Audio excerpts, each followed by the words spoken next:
தென்காசி மாவட்டம் செங்கோட்டை காவல் நிலையம் பக்கத்தில் இருக்கக்கூடிய தனியார் டியூஷன் சென்டர் வளாகத்தில் பாட்டில் அப்புறம் கற்களை வீசி மாணவர்கள் அராஜகத்தில் ஈடுபட்டிருக்காங்க. அந்த சிசிடிவி காட்சி இப்ப இணையத்தில் வைரல் ஆகிட்டு வருது. அதை பார்ப்போம்.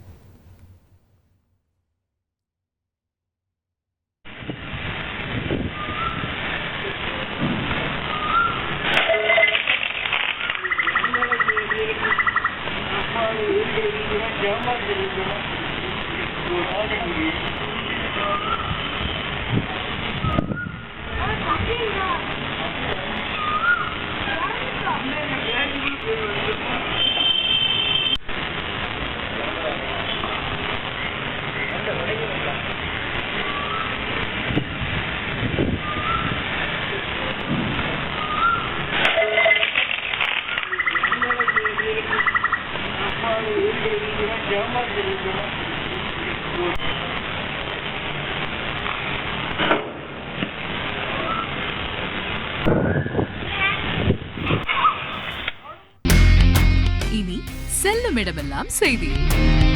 தந்தி டிவியின் வாட்ஸ்அப் சேனலை ஃபாலோ பண்ணினா செல்ல இருக்கும் இடமெல்லாம் செய்தி. இதோ QR கோட் இப்பவே ஸ்கேன் பண்ணுங்க, ஃபாலோ பண்ணுங்க.